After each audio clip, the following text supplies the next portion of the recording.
Just imagine the Salvation Army being started in London, England by a Methodist minister, William Booth, who God just blessed with the vision to expand an army around the world.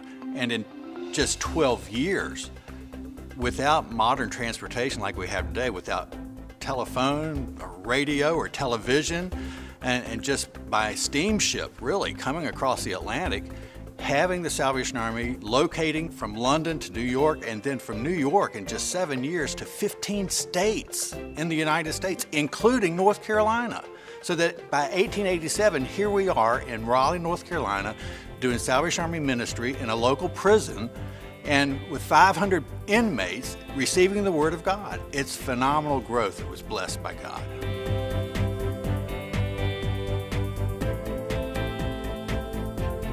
Growing up in the Depression, I heard about the Salvation Army and the good work they were doing. I remember as a little boy going to the city and seeing the Salvation Army people on the street corner. I started in the Salvation Army in 1936. I was in high school, and I've been going ever since. We had street meetings down on the corner of Hargett and Fayetteville Street. The officers went, some of them played the horns, and of course they always carried the big drum. And they had singing and had different ones to testify and had prayer. And there's a lot of people started to the core that way. The first church when I started was down on Wilmington Street in a store. It was the second store from the corner on Hargett Street going north. We had folding chairs. Captain Powell was the officer, and he was really a strict person. The second church was down on Person Street. They bought a house and converted it into a church, two-story house. That was the first building that I know of that they owned, Salvation Army owned. They stayed there a right good while. But Captain and Mrs. Purdue were the officers back then, and they had the dedication, and it was carried on WPTF radio. But then his number came up and he was gone with the draft. I always remember that my father, during World War II, was in the Army, and he went to Europe during World War II, and when he came back, he was very enthused about what the Salvation Army had done for the troops over there. Not only did they bring them nourishment for their bodies, but they were there with them for their soul also. I was about 15 or 16, and the troops came back, and I remember, just hanging on to every word that they said about their experiences. And one of the things that I remember is the high regard that they had for the Salvation Army.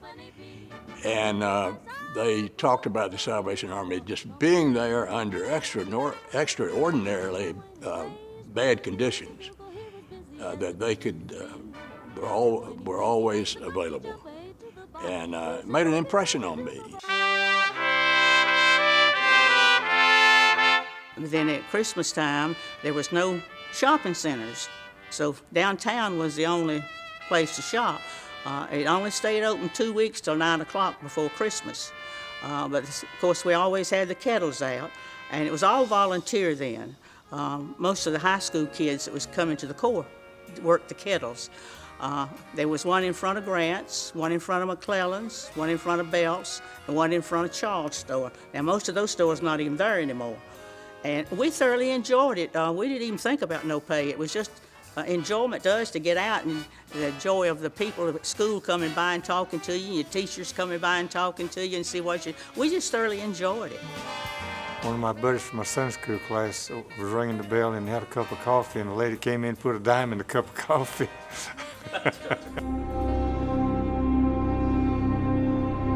Back in the 80s, when the tornado whipped across 70 and into the homes behind and just leveled everything, and there was nothing. And the first people to the rescue was the Salvation Army with their canteen. And with that meant food. And so I was out there. I had a fairly new car that my husband, BMW, that my husband had given me for my 40th birthday. I'd never had a car like that before, never. And so I'm racing back and forth to bring the soup, these big things of soup in the trunk of my car, back and forth, and it's sloshing everywhere. But I am not, I'm not concerned about that at all because, I'm on a mission. And so I did that and continued the next day to do that also. But when I sold that car 6 or 7 years later, that smell was still there. But that smell was always reminding me of what the Army was about and about helping people and not thinking about anything else when there was need. And so it was always with me. And so when I sold it, I missed it. I missed that smell. That was a great smell. I remember one story, this one particular story of this like girl that came in. And she came in and she sat down and she said, "I never believed I'd be here." And she proceeded to tell me that they had 2 children. Her husband was sitting at a corner and a car had hit him from the back. So he was disabled and not able to work. And she had lost her job. And she said, "I never dreamed I would be here asking you for help for Christmas because I always thought of us as the people that gave."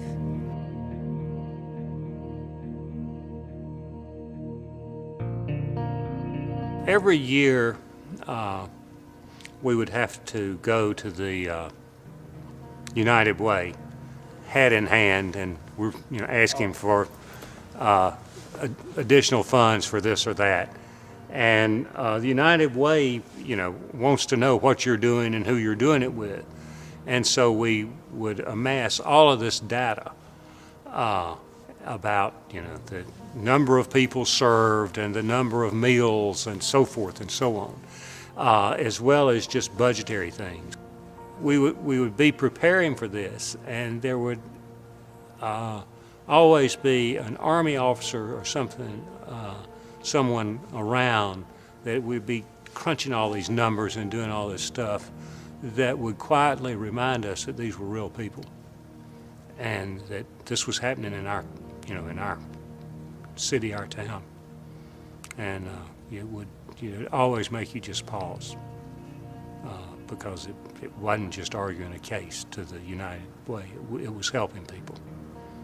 And that, I remember that, just that feeling on more than one occasion. And let's go back. This is not just a business. I also recall, working in the kitchen and helping to serve the people as they came through the line. And I saw people that were in desperate need, whom I did not run into in my everyday life at all.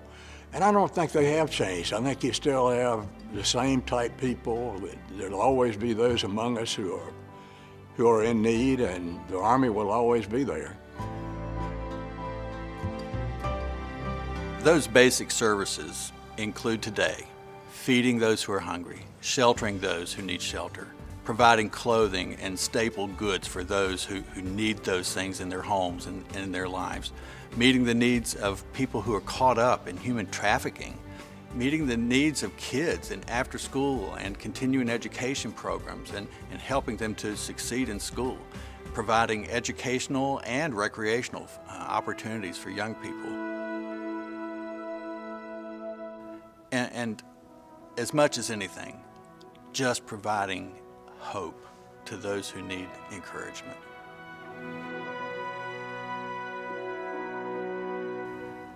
There's always a need for funds for the Salvation Army or any other organization like this.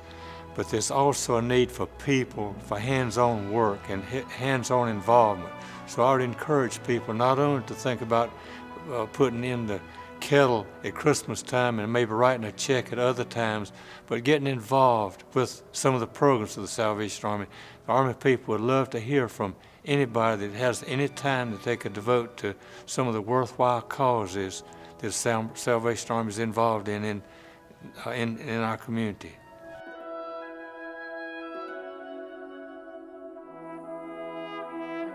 And so for 125 years, this community has counted on the Salvation Army, and this community will always be able to count on the Salvation Army. We're going to continue to do what we've always done, but we're going to do it better.